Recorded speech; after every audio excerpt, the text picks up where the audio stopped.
Russia is one of the most well-known countries in the world when it comes to censorship and the involvement of government control in the media. State ownership played a huge role in the Soviet Union era, and some of that control even carried over to the post-Soviet era. While progress is being made, government involvement in the media continues to be a serious issue. The Communist Party strictly controlled the media in the Soviet Union. Every form of media was censored, even bottle labels were subject to censorship. If newspapers and TV stations violated censorship, they could face fines for up to $12,000. By controlling the media, communists were able to spread their ideas and make sure that the media presented the government position instead of criticize it. The communist era was the longest-lasting period of censorship from 1922 until 1991. Glasnost was a brief period of more open communication in the Soviet Union. It started in the late 1980s to open up debate and increase the transparency of government activities.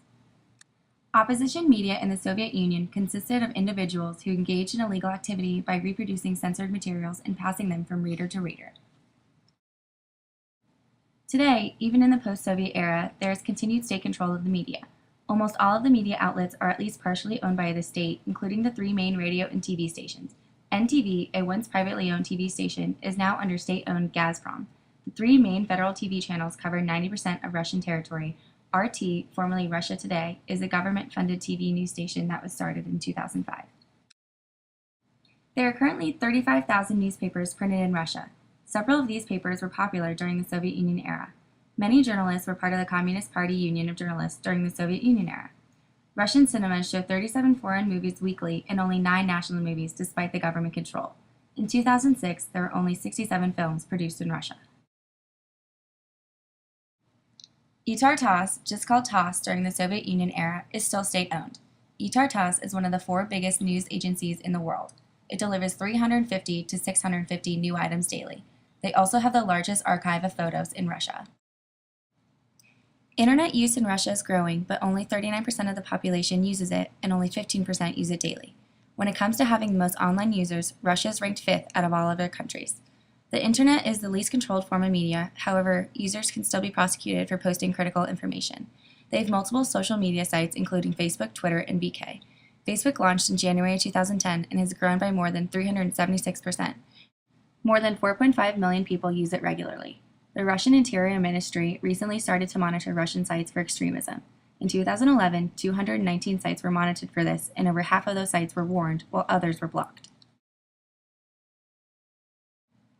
VK looks very similar to Facebook. It also has features similar to YouTube and MySpace. It is the second most visited site in Russia, mostly by young adults. VK means in contact in English, or keeping in touch. Odnoklassniki is a social network site dedicated to sharing photos with schoolmates, which is what Odnoklassniki means in Russian. Most internet users of this site are older than VK or Facebook users. They are 25 to 35 years old. Currently, this site has more users than Facebook, but its membership is leveling off, while Facebook is quickly growing in Russia. Even the Russian President Dmitry Medvedev uses Twitter. Because there's still a state-controlled media, there is still opposition media. The Other Russia is an independent news and opinion site that focuses on politics in Russia. It covers news that they consider to be suppressed or distorted by state-controlled media. There are also many popular opposition bloggers. Alexei Navalny is a blogger and critic of corruption in Russia and of Putin. He uses LiveJournal blog to organize demonstrations against these issues. LiveJournal is a very popular social forum in Russia used by the opposition bloggers. It has over 30 million users in Russia. Navalny spoke with PBS News about how opposition media felt towards the recent election in Russia. Sunday happens, and if the results are as everyone expects, are you prepared to accept them? Мы не признаем это выборами. Since we do not recognize the election, we will not recognize the election results. We are quite clear that on March 5th, Putin will declare himself the president of Russia. In fact, he would call himself a czar and an emperor. We will not accept this, and we will continue to demand political reforms, new parliamentary elections within a year, and new presidential elections within 2 years. After the recent elections, thousands of people protested in the biggest anti-government rally since the fall of the Soviet Union. There were over 50,000 people at the protests. The protesters believed that there was fraud in parliamentary elections. NTV accused these protests of being staged in its documentary, Anatomy of a Protest. It's being called Russia's political awakening, and it's happening on a massive scale. For the first time in years, people are out in force to challenge the country's leaders. Russia's communication is more open than it was during the beginning of the Soviet Union due to internet. The internet has given the opposition a place to speak their mind, but that too is becoming regulated as censorship for extremism takes place. While media in Russia has made giant strides towards open communication, there is still much room for improvement.